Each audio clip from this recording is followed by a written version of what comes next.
कि कांटों में उलझी हुई भारत का विकास। जैसे आपको पता ही होगा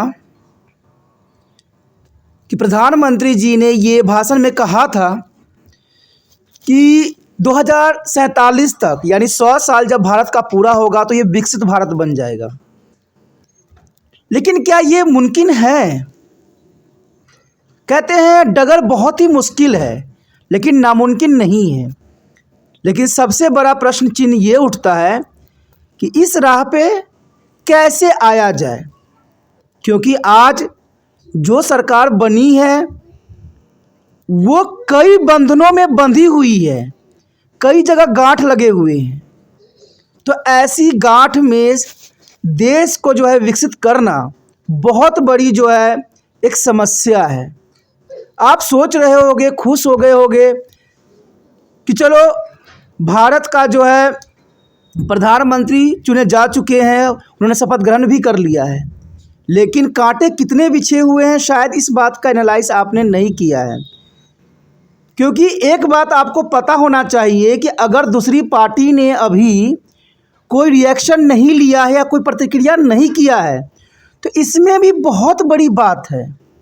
क्योंकि सबसे पहले बात तो यही है कि विपक्ष की पार्टी अपनी बातों में उलझी हुई है, और इस उलझन का सबसे बड़ा कारण ये है कि अगर वो सरकार बनाती है तो लोग उनसे जो है वो मांगे करेंगे जो उन्होंने वादों में कही थी, जो होना संभव नहीं है। इसलिए विपक्ष के नेता अभी शांत है, वो समय की प्रतीक्षा कर रहे हैं। क्योंकि आपको तो पता है कि भारत में समय बीत जाता है, कहते हैं ना हर एक दर्द मिट जाता है। कहते हैं कितना भी बड़ा घाव क्यों ना हो, समय रहते ख़त्म हो जाता है। तो यही विपक्ष नेता अभी कर रहे हैं, अभी देख रहे हैं कुछ सालों तक। कहते हैं साल के अंदर अंदर आपको बहुत ही उलटफेर देखने को मिलेगा, और इसमें कोई दो राय नहीं है। क्योंकि अगर आप किंग मेकर का इतिहास अगर आप देख लेते हो तो आपको पता लगेगा कि जहाँ फ़ायदा वही राह, ये रहता है। और सबसे बड़ी बात तो यहाँ पर है कि चाचा भतीजा का जो जोड़ी है सिर्फ जनता के समक्ष टूटती हुई नज़र आती है, लेकिन दिल में कुछ और होती है। तो इन कांटों से उलझी हुई भारत का विकास, कैसे भारत विकसित होगा? कहते हैं बोल देने से विकसित नहीं होगा। कहते हैं बहुत सी चुनौतियां हैं। अभी भारत में देखा जाए तो बहुत सी चुनौतियां हैं। चाहे हम ये कहें कि उन्नत विज्ञान तकनीकी द्वारा प्राकृतिक संसाधन का हमारे पास उपयोग अधिक नहीं हो रहा है, वित्तीय स्तर पर औद्योगिकरण नहीं हो रहा है, कृषि पर अभी हमें अच्छे से नियंत्रण भी नहीं है। इतना तक देखा जाए तो कृषि के अभी हम नियंत्रीकरण भी नहीं किए हैं, और व्यापारिक आधार पर जो उद्यानों का विकास भी नहीं हुआ है।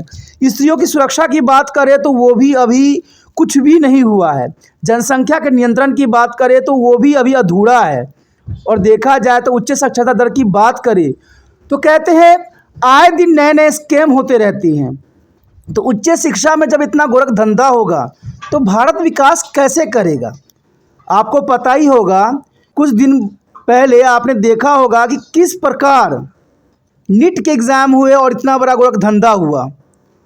तो कहते हैं जब उच्च शिक्षा दर इस प्रकार की रहेगी जहां पर आधारित झूठ पे रखी जाएगी तो भारत विकास कैसे करेगा?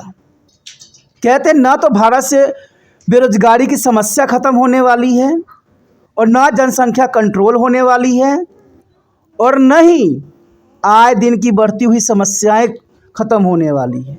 क्योंकि कोई व्यक्ति अगर अच्छा करेगा तो दूसरा व्यक्ति अब टांग अड़ाएगा। पहले चलिए देखा जाए तो प्रधानमंत्री जी के 2 टर्म जो थे उनका काफ़ी अच्छा था पकड़, लेकिन जो 3rd टर्म है वो कांटों भरी है। क्योंकि देखा जाए तो यहाँ पर उनका पुण्य बहुमत नहीं है। कहते हैं अगर कुछ व्यक्ति अगर अपना पलड़ा बदल देते हैं तो उसी समय जो है ये सरकार गिर जाएगी। तो विकास कहाँ होगा? अगर मान लीजिए अगर राजा बार बार बदलता रहे, बार बार मुखिया घर का बदलता रहे तो घर का विकास होना संभव ही नहीं है। और ये बात आप समझते हो। अगर आप ही अपने घर में ही लगा कर देख लीजिए, अगर बार बार मुखिया को बदलिए तो क्या आपका घर विकास करेगा? यही बहुत बड़ा प्रश्न चिन्ह उठ रहा है कि कांटों भरी राह है, कहते हैं यहाँ पर चाचा भतीजा की जोड़ी है और कांटों में उलझी हमारा भारत का विकास है। भारत विकास करे तो कैसे करे, ये बहुत बड़ा प्रश्न चिन्ह है। जय हिंद।